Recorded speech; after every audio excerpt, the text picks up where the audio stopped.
Good morning, everybody. Happy Thursday. It's great to see everybody on here. I have to tell you, this panel, and our panelists, I think, will be excited to hear this, is our second highest attended panel. So congrats to all of you. Obviously, our membership and people out there are interested in what's happening. I feel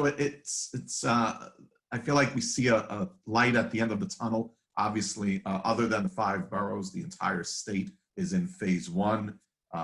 We should be in phase one in the coming days, week at the most.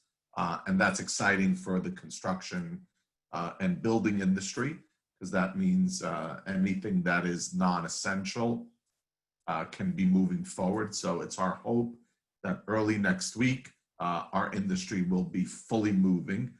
Which makes today's conversation, I think, obviously more timely. And then shortly thereafter, real estate and other services will come online. So it's been an interesting couple of months. I hope that we are better for it. I hope that we look at things a little differently as we're coming out of this, and that we've all taken a moment to reassess our work environments and how we do business. And I will say this is my personal opinion.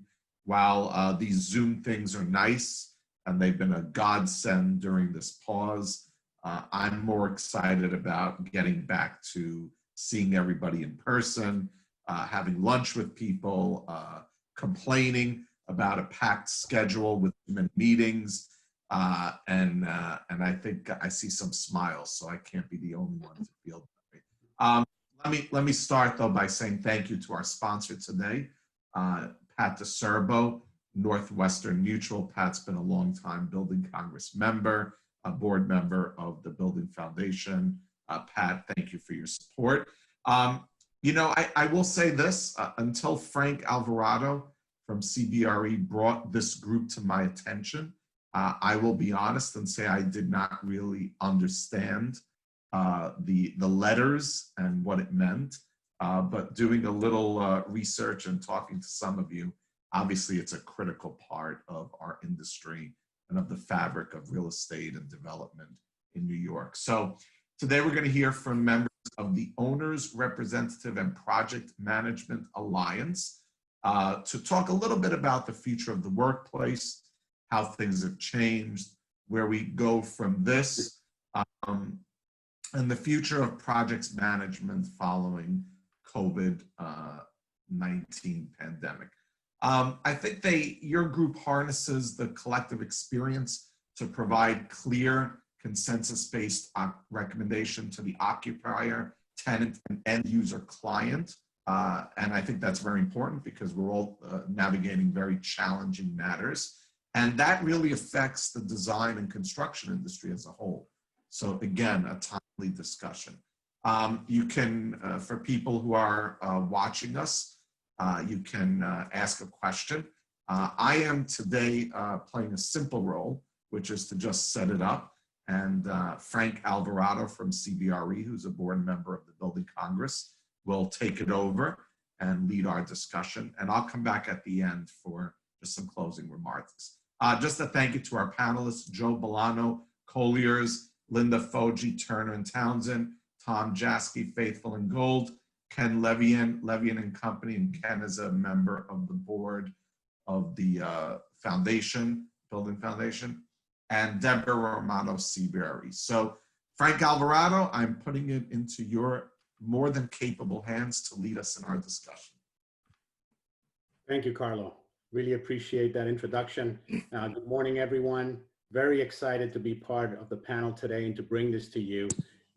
First of all, let me thank Building Congress and Carlo. The leadership that Building Congress provides for all of us here in the area is tremendous. As an industry, we appreciate it. And these panels are only a small example of that, as you all know, what Building Congress does to support the industry is unmeasurable, and we hope to continue to be part of that for a very long time.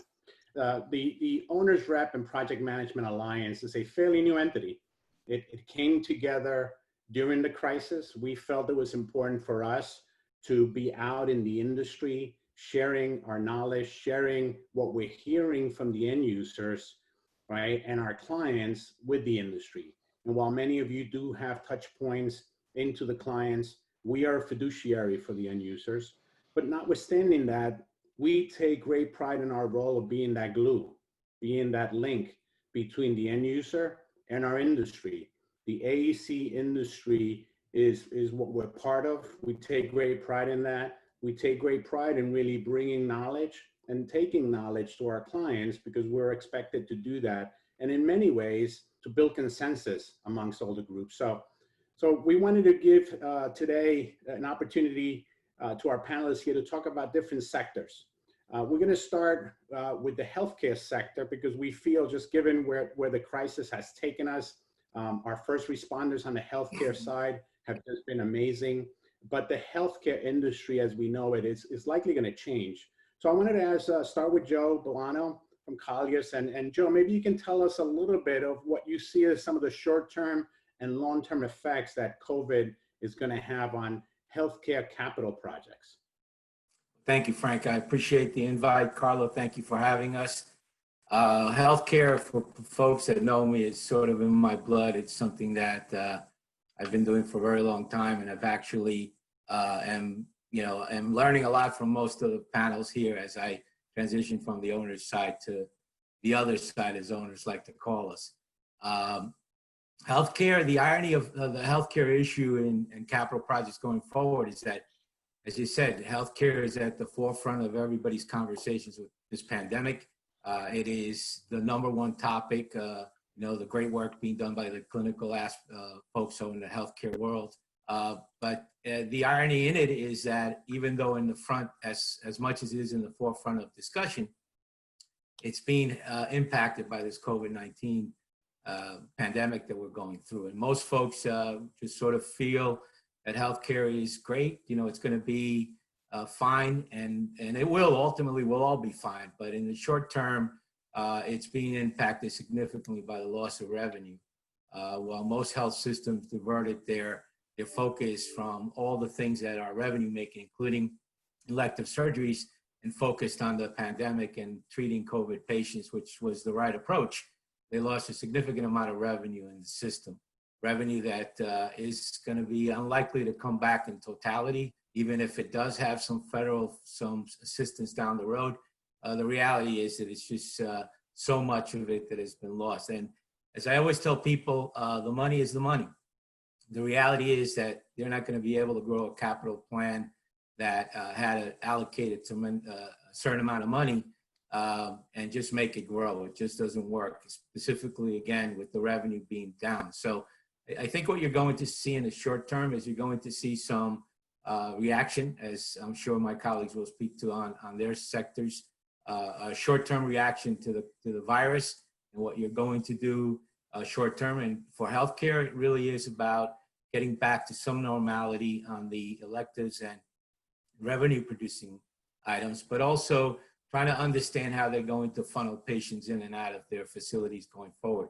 I think you'll see things at the bottom of capital project lists that were developed, they're going to drop off just organically because of the fact that they need to reassess the capital plan and understand where they're going to put their money going forward and where they need to put it now. So things like ambulatory facilities, where most of them have been closed for the duration of this pandemic, are being assessed for reopening. So how do we move patients in and out of there?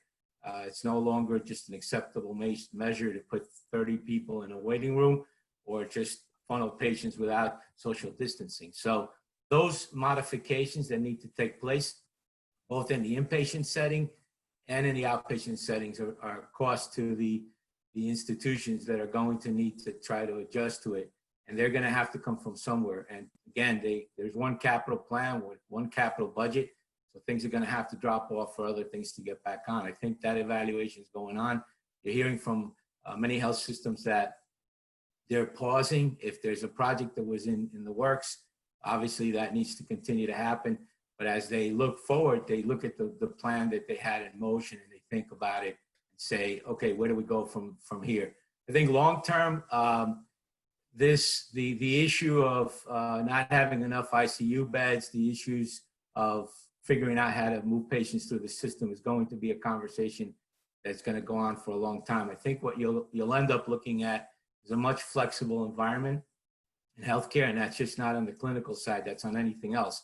I think you saw many of the health systems react by converting auditoriums into temporary ICU beds to handle the COVID population. I think you're going to see a much more flexible design going forward, the ability to turn spaces into clinical environments. I think the conversation around flexible beds, health systems have always had a bed, and it's really centered around the clinical staff that's trained in that particular arena. That will still be a challenge for health systems. Usually nursing staff and clinicians aren't cross-trained. But I think you'll see that going forward, and I think you'll have a much broader conversation about more flexible beds and the idea of being able to ramp up should another pandemic or anything of this nature happens, giving them the access to really not have to address these hot button items like they did in this first go around. So it sounds like every other sector we may hear about, there's some reinvention going on there.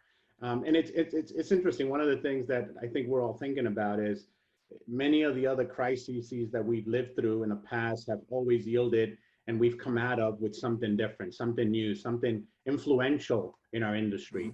It sounds to me like this time around, and you can tell me better, that we're probably going to adopt some health life safety protocols that already commonplace in healthcare in the other sectors. So we may start to see in office buildings or in airports or even in schools, things that you would ordinarily only see in healthcare facilities. You want to give us a couple, 2 or 3 thoughts on that you think is going to transcend? Yeah, no, that's a great point, Frank. I think healthcare has always been at the forefront of life, health and safety as it relates to the folks that enter their facilities on a regular basis and the staff that works there. And I think the rest of the world has really a lot to learn from the healthcare world in terms of managing life and health and safety for their employees. And again, people who transcend their facilities. I think in healthcare, you have seen for a significant period of time the requirements of air changes and filtration systems and things of that nature on the mechanical systems, which is going to be the more difficult aspect to sell to the workplace group, for example, or any other sector, because it's not a cheap ticket, right? It's an expensive ticket. But I think the way that you massage people in and out, and you look at really preparing the workplace is something that you're already starting to see in some of the designs that are coming out. I think you're seeing manufacturers who are producing infrared scanning for heat detection, things like that. In healthcare, for many, many years, things that were, potentially hot in terms of having radiation exposure and things like that, they've had those sort of systems in place to detect them so that you were able to manage it a little bit more aggressively. I think you're going to see that. I saw an example the other day of a retail component that was looking to install a scanner as you enter their facility or their establishment to scan you for heat, right? So basically, there are many issues to that, whether or not someone, shows a temperature doesn't necessarily mean they have COVID, but those kinds of systems I think are going to start to filter into the other sectors that we all work in. And I think it's important that we don't ignore what healthcare has been doing. I would certainly look at some of the best practices, because I think you're going to see some really interesting things there. Thanks, Joe. And, it sounds like we are willingly going to give up some of our personal freedom, quote unquote, to remain safe. And it sounds to me like we've done that in the past, right? After September 11, I think we gave up some of our security personal traits to be more secure. So let's talk a little bit about aviation, Tom, because clearly there's no one flying. I mean, even in our own business, I remember I was in the plane every other week, and I just can't imagine doing that anytime soon. How bad really is the aviation market, and especially as it relates to capital projects? We used to hear that airports needed to get upgraded. and redesign. What are we hearing now about airports and aviation? Well, thanks, Frank. And it's no surprise that the travel industry as a whole has, really taken it on the chin due to this crisis. And, travel is off 95, 97%. It's like almost overnight, your revenue stream was totally taken away from you. And so the impacts have been profound, and they're going to be long term. It's most of the analysts are forecasting a 3 to 5 years until we get back to the 2019 level of activity and appointments and flights. Tremendous levels of cancellations now. And with that, the airlines have reacted pretty quickly. Many of them are our clients here in New York, and we've had the pleasure of working at all the terminals in the Port Authority system. And almost all of the airline related activities stopped almost immediately in March. We're working with United at Newark on a whole array of projects. All of those stopped immediately because the airlines themselves are fighting for their survival right now and are really being held up by the federal aid that has been flowing to the airlines.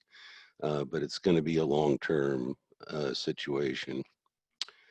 The airport operators, this is a delayed effect.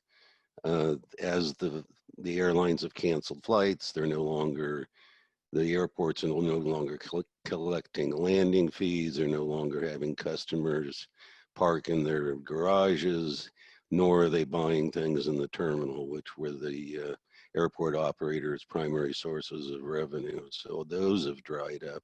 So that's another big impact. And you'll note in the news that the Port Authority has gone, to the federal government for direct assistance. And I think that's going to be a theme as the next stage of legislation moves more into helping state and local governments. I think the airport system will be a big part of that. So some big projects are continuing. It's really unfortunate here in New York. We were on the cusp of a lot of tremendous things happening. After decades of talk, LaGuardia is being rebuilt, and that one will be seen to conclusion because its external financing is already in place. That's sort of the key to which projects continue to move is the status of external financing. Delta is moving ahead at LaGuardia, and largely because their financing is already in place. We're working with the new Terminal 1 group at JFK on that major new development. That one's continuing to move ahead because the external financing is in place. But others, that are more dependent on local revenue, of course, have been canceled. And Tom, can we expect in the meantime, while capital projects get back and going in a few years, it sounds like, can we expect any retrofits that will make the travel experience safer from a healthcare standpoint? Any technologies that are being deployed into airports or terminals to respond to this pandemic and any healthcare issues in the future? Well, it's critical, Frank, and that's everyone is looking at that right now because the travel industry needs to make their customers feel comfortable and safe again, and that's going to be a bit of a long, road to hoe. But we are going to planning. All the operators and airlines are taking those measures, whether it's on board with sanitation, with HEPA filters, with masks. In terminals, what we're looking at is how do you feel safe traversing the terminal and being a customer of one of the airlines that operates from that terminal. And so if you can provide a safe environment and have that conveyed publicly, that will help. So the specific technologies that are being looked at in terminal buildings, you have for the departing customers relatively few access points. So that helps. So you were deploying the ultraviolet sanitation at doorways. and training thermal imaging cameras on the doorways to be able to capture people as they enter the terminal. And if they have a positive result on the thermal imaging, then there's an intervention at that point before they mix with the general public. And frequent sanitation of areas after each flight. Each hold room needs to be sanitized, etc. And all of this is going to slow down the process. So while we had security queues to deal with before, those queues will be even slower to maintain social distancing. Boarding processes will be slower to maintain social distancing. And your dwell time in the airports, you're going to have to plan on that increasing. So a lot of assessments being done of buildings. We do have the advantage that with the traffic being off, we do have more space to deal with. But as the traffic starts to grow back and the bookings are more encouraging for later this summer, then we'll have less space to deal with and the social distancing will be more difficult. Yeah.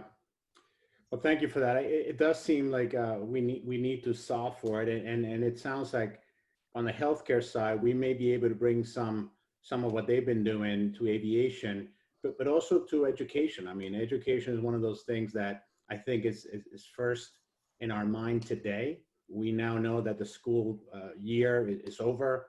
A lot of parents are trying to figure out what to do with camps for the summer, but just as important, what's going to happen when we go back to school. And I wanted to ask Ken, as he deals with his cat there, your visitor. Yes. What do you think, Ken, from an opening of K-12 schools and then separately higher ed, big differences there? Can you talk to us a little bit about what you're seeing? Yeah, well, I'm not seeing a lot, unfortunately, on the K through 12 side. They have not really come to much decision making yet on how they're going to open up. I mean, how do you tell a 5 or 6 year old to social distance? Very, very difficult. And so they're trying to figure out how they're going to be able to deal with that. Also, just the concept of getting to and from school, whether a significant portion, I would say 25 to 30% of students generally take public transportation of some form. So they're going to have to figure out whether they're going to be able to go on the subway, take a bus, versus the kids who do either walk to school or are on yellow school buses. I think that the social distancing issue will be the key issue, and I think that the idea of gym and the way it used to be is going to change. I don't think there's going to be a significant amount of body contact sports anymore. I think there'll be a lot of exercise, which you can do in a gym as you spread it out. I think the cafeteria is going to become an issue in terms of how you deal with the cafeteria. And, it's, whether it's going to be bag lunches in each of the classrooms or not, is something I'm not quite sure yet. I think that if you want, you can break it down to sort of 5 basic issues. First is what the attendance policy is going to be. Will students be coming back in the fall? Will they be coming to the physical classroom, or will they continue being online? Number 2 is screening and quarantine procedures. Schools are going to have to quarantine the students as they come in. To screen the kids as they come in, taking temperature. That's what they're doing in Singapore. That's what they're doing in South Korea. That's what they're doing in Denmark. So each child gets screened. If they have a slightest bit of temperature, they're sent back home and quarantined for 14 days.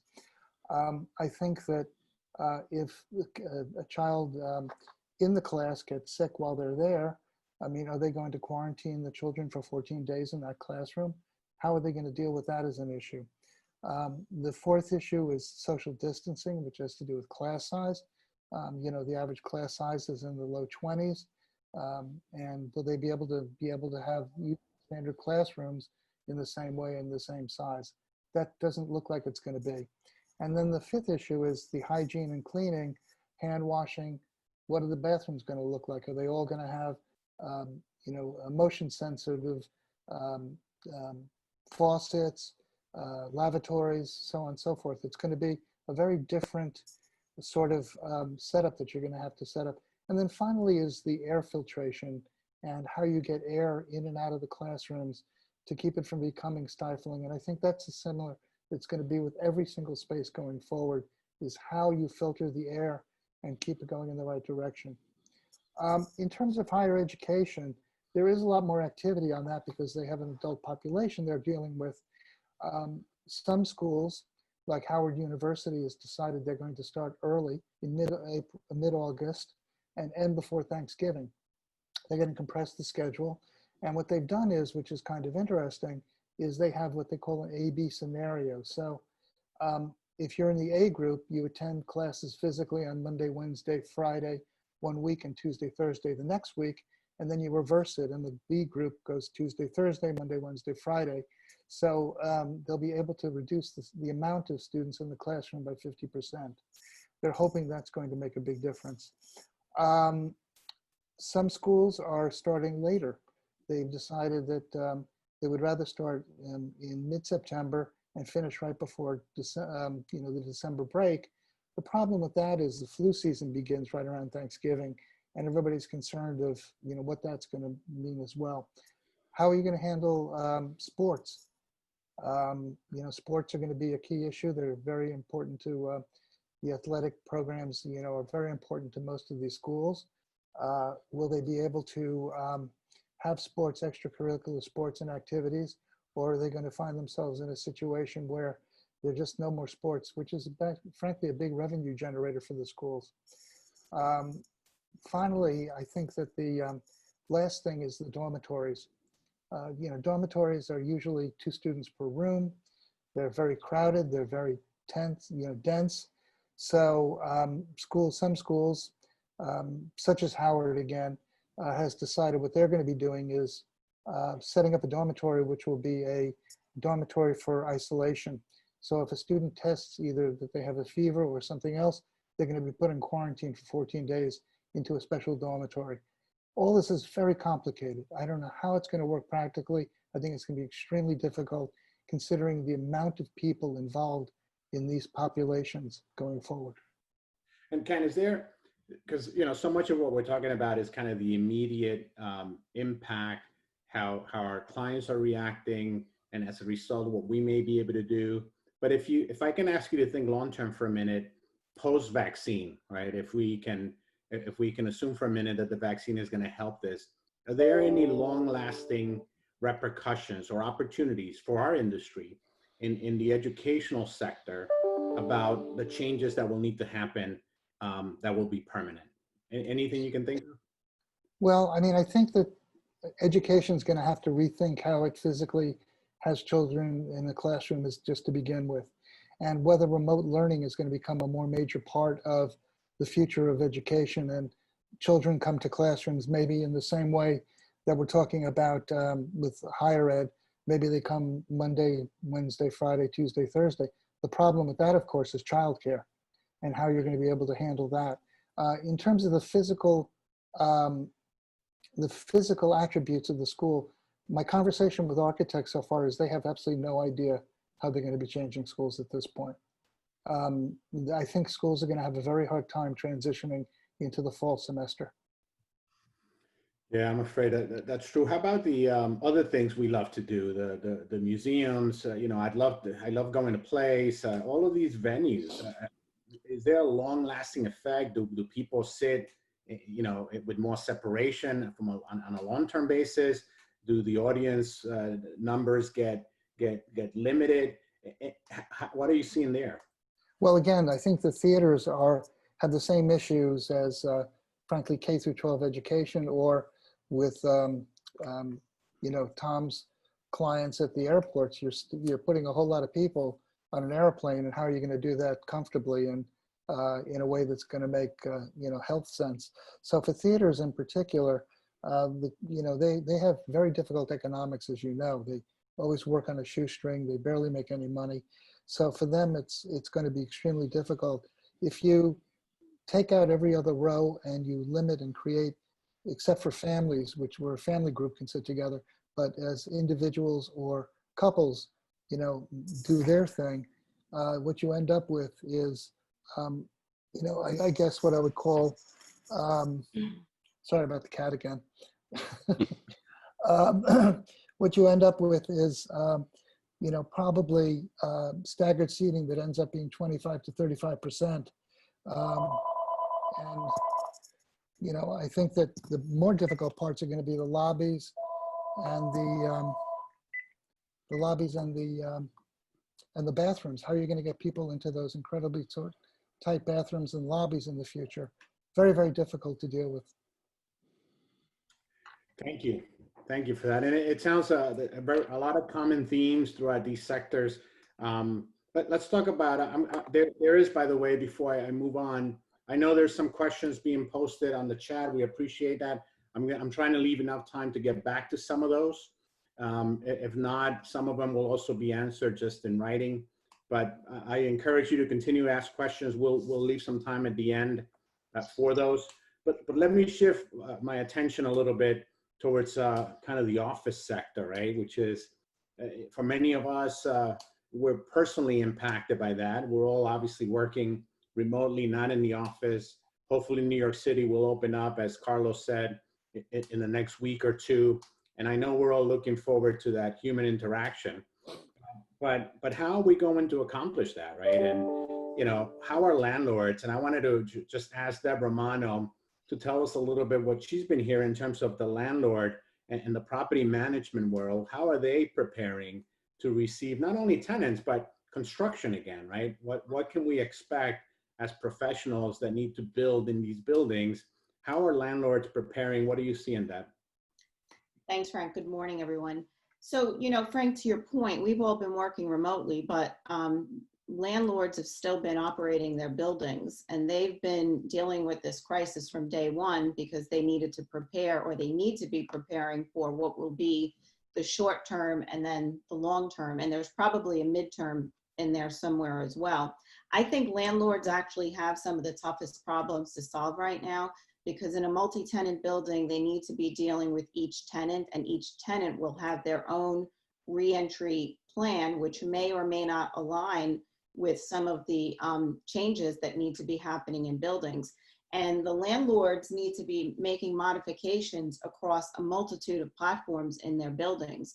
I mean, it's ranging from their base building, their building operations, their crisis management protocol, as well as their amenities. And on top of it, they're also dealing with different experiences. So they're dealing with the employee experience, they're dealing with the tenant experience, and they're dealing with the visitor experience. Now, we know the visitor experience will probably follow in time, but it still needs to be addressed down the road, and it'll probably be addressed when we see more of the innovative technology become available. But, in the short term, we need to think about, or, landlords need to be thinking about, how do they get people back into the office building? We may even see, small changes as simple as plastic on elevator call buttons to just reduce the amount of contact in the common areas until there's some type of touchless technology available and it can actually be implemented. And, that's not something you would expect to see in a Class A building in New York City, but, that's an example of a small measure that we might be seeing. Things like hot water, making sure there's continuous hot water in buildings to support all of the extra hand washing that people will be doing, even at reduced capacity. We know that is going to make an impact on the building system. And at the same time, they need to be preparing for the startup of construction. So, what does that mean? It means updating building rules and regulations specific to construction policies, staging the trades, possibly creating quadrants on floors for the different trades, limiting construction workers on the freight elevator. And, we all know, we've been seeing it and hearing about how vertical transportation along with commutation are probably two of the biggest issues to be solved for. But, landlords are starting to think about this. They are going to have to adjust their freight elevator operators, their security personnel to possibly deal with longer shifts if we do have trades being spread out throughout the workday. We have continuous cleaning that needs to be happening. Landlords may need to be getting more involved in monitoring the construction site to make sure that all general contractors are following the new protocol. So there's some change management that's involved in educating all of the stakeholders and, you know, different guests in these buildings. There's the negative air pressure that might need to be maintained on construction sites. We need to keep fresh air coming into the space. So COVID is impacting every aspect of all of these buildings for all of the different stakeholders. And, you know, it's going to be a process. And I really do think landlords, particularly New York City landlords, have one of the toughest jobs right now to solve for. Yeah, and on the construction side, certainly some of the guidelines that have been issued by the state, which are based on CDC protocols, really seem cumbersome from a construction standpoint, having to keep logs and trace who people were next to. So we'll see how that goes. But let me turn to Linda for a minute, who's recently come out of the client side. What do you think occupiers, Linda, from a client standpoint, are thinking about these days? I mean, we've seen a lot of projects kind of continue because they need to finish, but we've also seen a lot of clients kind of take an attitude of, let's wait and see. Do we really need to bring everyone back? How is our workplace going to change in the future? What is some of your perspective on that, having recently been on the client occupier side?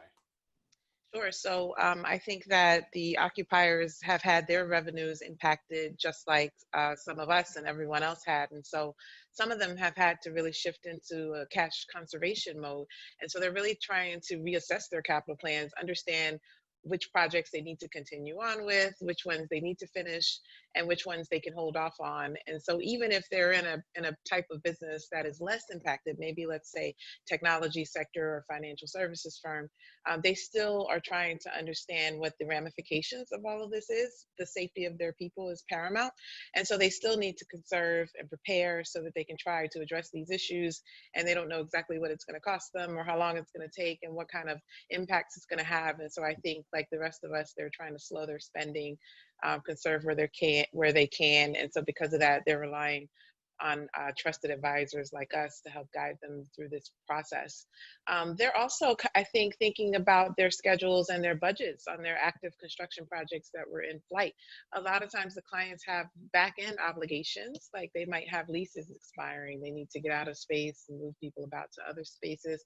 How is that going to be impacted if construction has been delayed for a significant amount of time? And so they're looking to the contractors and their project managers to really help them understand, quantify, rationalize that, and kind of think about how they move through it. And also, I think they're thinking about where are they going to invest, because you've seen a lot of the big corporates have already told their people they can stay at home until the end of the year. Twitter told their people they could stay at home forever. So now in the real estate department, they really have to think, where should we be investing our dollars? Real estate is a big number on the books for any corporation. Is it wise to continue to invest in these offices? Are we going to be able to fully utilize them? Is it really realistic that we would occupy an office at 50% density when real estate costs as much as it does in New York City? So I think we may start to see possibly a resurgence in the suburban office, maybe more multiple smaller projects, less focus sort of in the urban cores and these sort of big, massive buildings where we're bringing 4,000 or 5,000 people through an elevator bank and into a set of seats. Companies may look to diversify and divest their portfolio holdings, I think. So I think those are some of the things they're thinking about. Thank you. And so let me throw out a couple of questions here that are more general in nature and really come back to the meat of the issue, which is obviously there's a slowdown in capital investment all across for different reasons, which is probably going to impact the lives of the panelists here, but certainly I would say probably most of the participants on this call in our industry. But there are probably opportunities for us to create a need, right? To innovate and find different ways to do things that therefore helps us convince our current clients, our future clients, that it is safe to build, that it is worthy to build. And notwithstanding the bigger picture items here of the workplace and the philosophy behind working from home, maybe some of the things we can start thinking about is making construction more automated, right? So that our construction workers can be safer, they can focus their attention to other things. I'm just wondering if you guys see any of that. And let me start with Tom. Tom, because it seems like airport and transportation has been in many ways at the forefront of this. Do you see this giving way to more automation in construction so that we can go faster and make for our workers? Well, I think that many terminal buildings are not modular in that respect, so that makes it a little bit more difficult. But clearly, there are opportunities for more pre-assembly. You don't want to fit out a warren of small rooms that are typically airline offices in a terminal with a gang of electricians, plumbers, tapers, spacklers, all in the same space at the same time. So you got to spread that out, and to the extent that some millwork and the like can be pre-assembled and pre-wired, that would be very helpful. Automation in terms of delivery to the site would be helpful, or about the site, so that there's not all these, laborers and push carts and the like traversing everyone's areas constantly. There are some opportunities there. Can you see that in education? Anything that we should be doing different that will help promote more work for this audience? Well, I mean, I think that schools are going to be rethinking, physically how they're going to be running their schools going forward. I mean, I think that vertical transportation is going to become a key issue. How do you get students to and from, I mean, a lot of schools in New York City are 4, 5, 6 stories tall. Especially the independent schools are up to 10 stories tall. So I think you're going to find that vertical transportation, AB staircases are going to be important. In terms of automation, you may be able to do modular, school buildings going forward, but I still think that there's a lot of union issues and other issues we have to deal with in the city in order to be able to do something like that. And in terms of keeping our construction workers safe, and the construction management industry has done a great job over the last couple of months of being at the forefront of representing the trades and our workers, because obviously a lot of their work cannot be socially distant, so they have to take good measures for that. But just from our perspective as owners, reps, and project managers, and I'll put this to Linda and Deborah for a minute, what can we do at our level in conversations with clients to make sure they know that the safety of the construction site is more important than ever? Have you had any thoughts behind that? Because I think that becomes part of us advocating for this industry. Anything you can share? I mean, do you want to go ahead, Linda? Okay, sure. I think that it'll be important, I think, for the construction community to keep in close contact and communicate with their PMs. I think we are the bridge, and we kind of speak both languages, the corporates, and we understand construction. And I don't think it will be hard for them to understand. Most of these corporates, they manage big brands, and so their brand integrity is something of paramount importance to them. And so even though you may be the contractor on the site, they don't want to be associated with any negative press or anything that's happened that they could have impacted a different outcome. And so I think it won't be a hard sell for us to explain this to them. It's not the time for us to use this misfortune to capitalize on it. So if we're open and honest with them and explain the importance of it, they want their people safe. They want your people safe as badly as any one of us do. And so I think it'll just be a matter of being upfront, being open, honest, and communicating with them about it, and they'll buy in, I think. Sorry, Deborah. No, and you touched on the brand, but before I get there, I wanted to just say, interestingly enough, I think because of the nature of COVID being the type of virus that it is, being a respiratory virus, I think we are probably all a little bit more sensitive to, job site cleanliness in the way of dust and how that has an impact on the workers. And I think that job site cleanliness in some ways will now tie to a safety program. And I think that will inherently drive some costs up, some general conditions costs up. And I think as project managers, as Linda said, we speak both languages.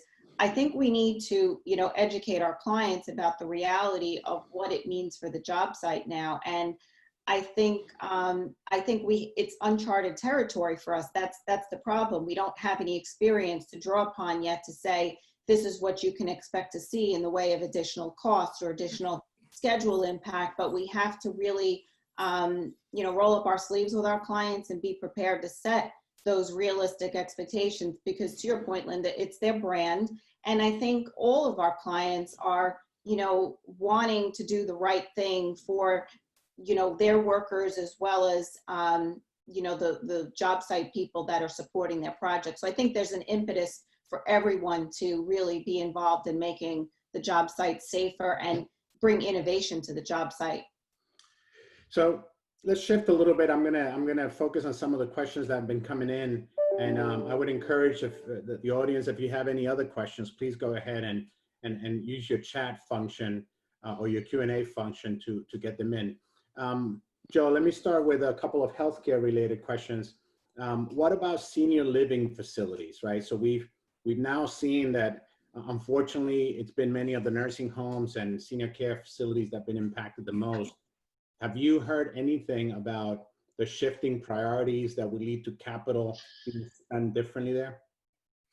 Well, I think I think in healthcare, both the senior aspect of capital as well as the mental health issue are two things that are going to have to be addressed as a result of this. I think you're seeing, for example, you know, I strongly believe at the end of this whole mess, we're going to see some post-traumatic issues with both the clinical population that's had to be at the front lines of taking care of people and becoming their family as well.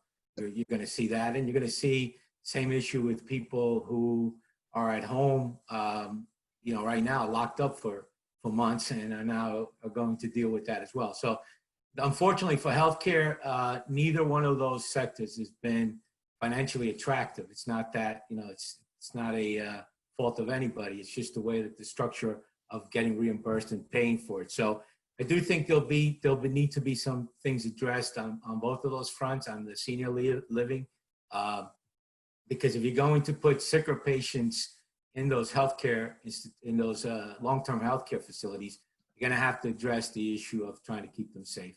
And I think, you know, it hasn't been something that's been talked about for a while. I think healthcare struggles with both of those sectors, but I think you'll need to see some movement in it, because if you don't, you know, at the end of the day, people are going to get, you know, they're going to have a voice and they're going to speak up, because you've seen the majority of those COVID deaths coming out of those long-term healthcare facilities. And I think I've heard of some of the healthcare networks already lining up to provide consulting services, right? Taking their expertise in dealing with, you know, the viral aspect of this, the behavioral health and the mental health, and bringing that to other sectors. Have you had any experience with that? Do you think that's going to be commonplace now? Is that another consultant that we should bring into the industry? Or maybe do we start to have an epidemiologist as part of our project teams? Yeah, that's a great question. I think even before this pandemic hit, there was a movement, it might have been led by the healthcare industry, but certainly about wellness and the idea of, you know, we're interesting because our group here, we are planners by nature, right? We're taught to think ahead and plan, and hopefully we are. Healthcare providers are reactionary by, you know, that's the way they're trained, right? You go in, I feel this, do this. And so they've started to change their focus to be planners as well. And the wellness aspect is something they've actually started thinking long before this. If you look at Rutgers, for example, built this great wellness center that is not only for their student population, for the faculty population. So I think you're going to see more support from the health systems out into the other sectors and the other communities on all those fronts that you're talking about. And again, as I said earlier, there's a ton to be learned from the healthcare world, even as some of the topics that Linda and Deborah pointed out on construction and facilitating construction sites. If you go through what is required in a health system to put construction together, you'd see that there are tremendous measures that could be adopted by other sectors as well. Thank you. Thank you. Let's, and again, if you have any questions, please put them in.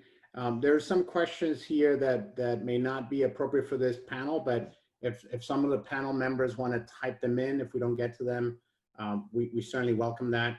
I think Some of the other questions are about federal funding. Have we heard anything around federal funding support? I think some of you mentioned it for healthcare providers. Joe, specifically, quickly on that.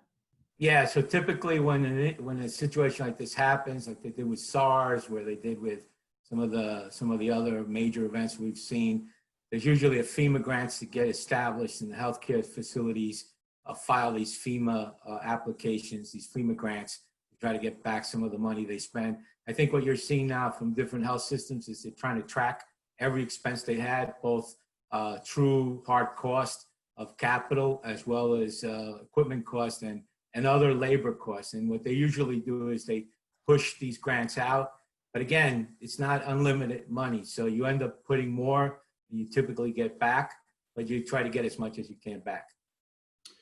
Ken, some of the audience want your best guess on whether K through 12 schools will open in the fall. What's your best? Oh, that's a tough one. I really don't know at this point. I think they're going to open in some form and format, but I'm not sure if students are going to be going to school in the same way. They may be, as I said, even though it would cause total chaos every other day or something of that nature. So far, I have not heard anything from the Board of Ed, stating how they're going to start schools in the fall. So thank you for that. Going back to the automation question, I think there's a lot of questions around timeframes, the impact of this COVID-19 on project schedules. And I think that's complex and unique to each project, right? But certainly if you look at the guidelines that have been put out by the state of New York for construction sites, you will see that they are cumbersome, they are costly, and some of them require our construction managers almost to act as healthcare providers. So we certainly see that for a while. I think the makeup of the team is going to change. But there's an interesting question here about the most important lesson that we've learned from this. So I think this comes across as a question that our firms have learned, but maybe a question that the industry has learned, and each sector has learned out of this that we can share with the crowd. What would we have done different had we known this was coming, if I may phrase it that way? So Tom, on the aviation side, anything that could have been done differently that would have supported this situation differently? Well, I think one of the things that we've seen is that unfortunately our country was totally unprepared for a pandemic. I mean, we've heard of the threat, but we hadn't taken sufficient active steps to be ready and to have response plans in place. We have emergency response plans for a whole variety of weather-related events, et cetera, but never for a pandemic. So I think having some clear, every illness varies, of course, so it's hard to be specific, plan for the specifics, but I think having, response plans in place before the event would have helped tremendously. We weren't making it up as we go. From an office standpoint, Linda, anything that occupiers should have done differently expecting this? Yeah, I think it's more of what we should have done maybe as an industry is I would have loved to have seen the integration of technology into our day-to-day work much sooner, in a much more much deeper way. So being able to still having sets of rolled up blueprints and plans on the job site, and then communicating changes in paper form, which you still, believe it or not, see on a lot of sites, is just sort of antiquated, and we probably need to evolve. We probably should have accelerated our integration with all types of technology, from BIM to plan grid, and how we're doing punch lists, and even the addition of cameras on the site so that we could do site walks remotely. And I think we'll start to see some of that as well with sort of like the DOBs and the cities and inspections. And so I think that's something that is a lesson I think that we should take away from all of this. Great. I see Carlo coming on. I think we're running out of time, so I'm gonna thank the audience again for some great questions. I would encourage my fellow panelists to answer some of those questions in writing if they can, so that we don't leave anyone out there hanging. And of course, people can get in touch with all of you directly as needed. But I know we're out of time. Thank you again, Carlo, for the opportunity to share this. Thank you. And I'll turn Thank it you. over. And thank you. I will say applause to all of you. A lot came out of this discussion. I mean, we could have 5 or 6 more of these conversations just on different topics. I do want to just 2 things, or 3 things really. First of all, Linda, your comments on technology, very critical. You know, I think if we learned one thing in this is that we are way behind in innovation and technology in our industry. We started last year our first ever innovation conference, which we will be hosting again this year, but through remote webinars and things. And I think it is more critical now than ever to innovation technology into what we're doing. So bringing that up. In terms of the K-12 schools, as a parent of a 5-year-old, I pray daily that school in September, not Monday, Wednesday, Friday, but Monday through Friday. I think it is, I think Frank or somebody mentioned the child care. I'm fortunate I have a child care at home. Most people are not. And I think we have to really understand that a K-12 school does more than just have kids sit in a classroom. It is, for many children, their life. It's where they feel safe. It's where they go. So I think everyone's got to roll up our sleeves and ensure that we get these schools up and running. They will look different, but they have to be up and running. And I think that's critical. And then I would just say the third piece of it is the federal government. We are, you know, the mayor announced about 45 minutes ago, we are now officially in a fiscal crisis, $9 billion in a hole. Federal government must step up to the plate and help the people of New York, and not just New York, but California and other places that were hit.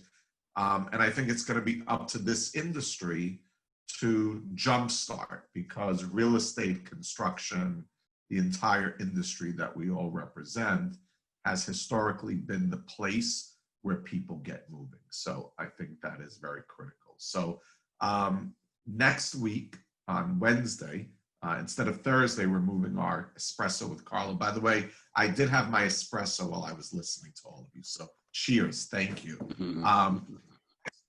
We have a very special guest for the program, and that is our very own U.S. Senator. I'm going to say he is from Brooklyn and lives in Brooklyn, Senate Minority Leader Chuck Schumer. He will be on with me next Wednesday, June 3rd, I think 3 o'clock, but we'll be sending out an email.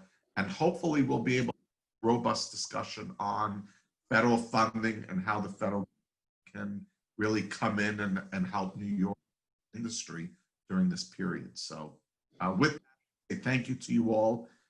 Lots of questions. Frank, we should talk about how we got some of these answers to some people, because I think people are really excited about this panel. Have a great day, everybody. Thank you. Thank you. Thank you. Thank you.